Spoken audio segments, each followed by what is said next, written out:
샬롬. 생명의 삶 12월 2일차에 오신 사랑하는 성도님들을 예수 그리스도 이름으로 축복합니다. 기도하시겠습니다. 전능하신 하나님 아버지 감사합니다. 주님 은혜 가운데 우리가 삽니다. 주님 12월이 되었습니다. 주님 한 해 동안 함께 하신 주님을 찬양합니다. 주님 오늘 말씀을 통해 우리가 생명의 삶을 살기 원합니다. 주님께서 함께 하신 믿사오며 우리 주 예수 그리스도 이름으로 기도합니다. 아멘. 오늘의 말씀 요약 드리겠습니다.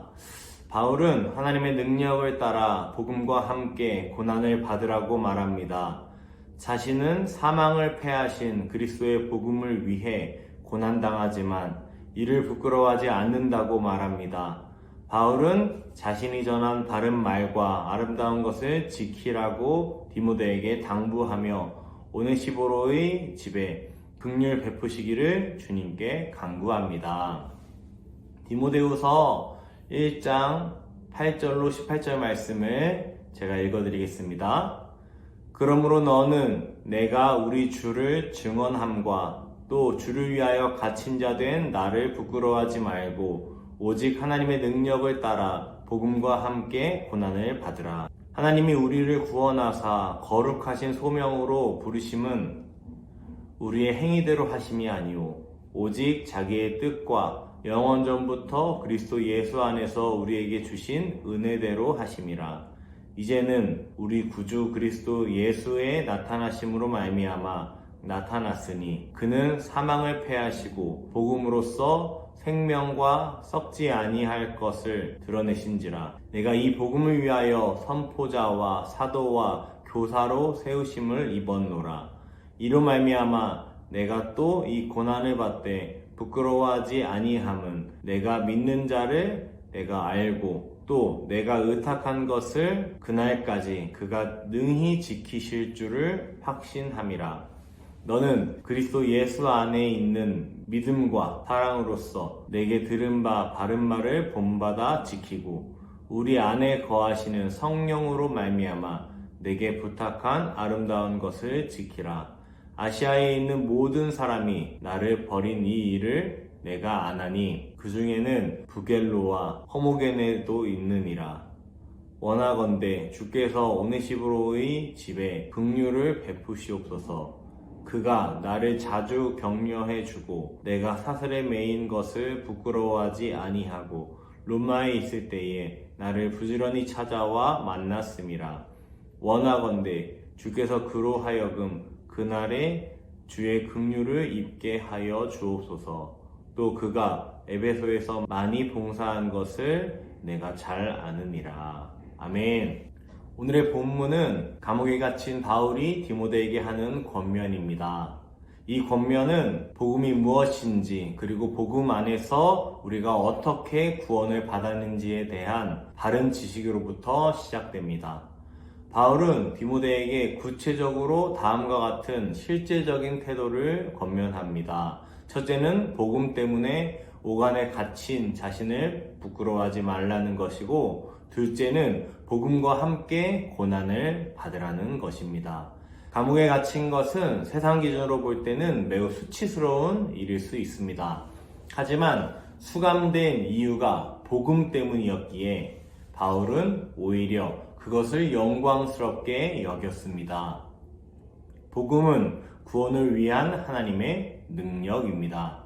바울은 바로 이 복음을 선포하는 자요, 보냄을 받은 사도이자 복음을 가르치는 교사였습니다. 우리가 복음을 어떻게 생각하는가에 따라 삶의 태도는 자연스럽게 결정됩니다. 복음의 능력을 알지 못하는 사람은 복음으로 인해 고난에 동참할 수 없습니다. 복음으로 인해 겪는 고난에 동참할 수 없습니다. 바울이 가졌던 복음에 대한 바른 지식은 그를 고난의 자리까지 주저없이 나아가도록 이끌었습니다. 우리 역시 하나님이 주시는 능력으로 복음에 대한 바른 지식과 함께 놀라운 확신 가운데 거할 수 있어야 합니다. 오늘 본문에서 바울은 디모데에게 고난을 받으라는 권면을 하고 있습니다. 바울은 자기의 욕심과 야망에 따라 디모데에게 권면하거나 명령하지 않았습니다. 오직 성령 안에서 그리스도의 영광을 위하여 사역을 부탁했습니다. 바울의 권면은 우리에게도 유효합니다. 우리는 그리스도의 영광을 위해 살아가야 합니다. 사나 죽으나 어떤 일을 하다 세상에서 어떤 위치에 있던 우리는 그리스도의 영광을 위해 살아가야 합니다. 이것이 우리에게 복음을 맡기신 주님의 아름다운 일입니다.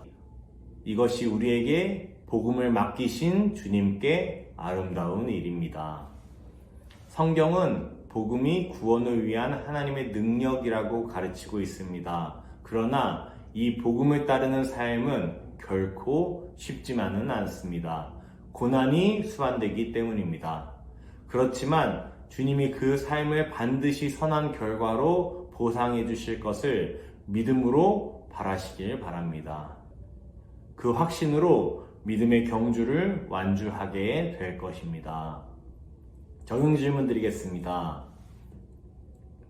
바울이 복음 때문에 받은 고난을 부끄러워하지 않는 이유는 무엇인가요? 성령께서 내게 부탁하신 일은 무엇이며 어떻게 감당하고 있나요? 한번 진지하게 생각해 보시는 시간 갖길 바랍니다. 한 절 묵상 드리겠습니다. 믿음의 사람은 상황이 좋고 나쁨에 관계없이 하나님이 우리 인생을 주관하시는 분임을 인정합니다. 다 이해할 수 없을 때라도 겸손히 순종합니다. 복음으로 인해 겪는 고난을 부끄러워하지 않습니다. 인생에서 가장 위험한 순간은 고난의 순간이 아닙니다. 하나님과 그분의 일하심을 믿지 못할 때입니다. 세상의 방법으로 해결하려고 할 때입니다. 신앙은 내 고집과 생각을 내려놓고 하나님의 하나님 되심을 인정하는 과정입니다. 기독교는 그 무엇보다 혁명적인 힘이다. 인간을 근본적으로 변화시키기 때문이다. 기도하시겠습니다.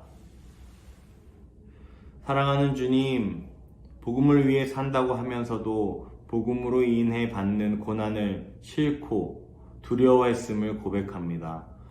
우리가 받은 구원의 은혜가 얼마나 영광스럽고 놀라운 것인지를 잊지 않게 하소서.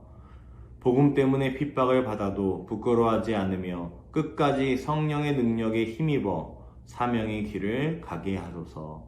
주님께서 우리 가운데 함께 하심을 믿사오며 사랑이신 예수 그리스도의 이름으로 기도합니다. 아멘.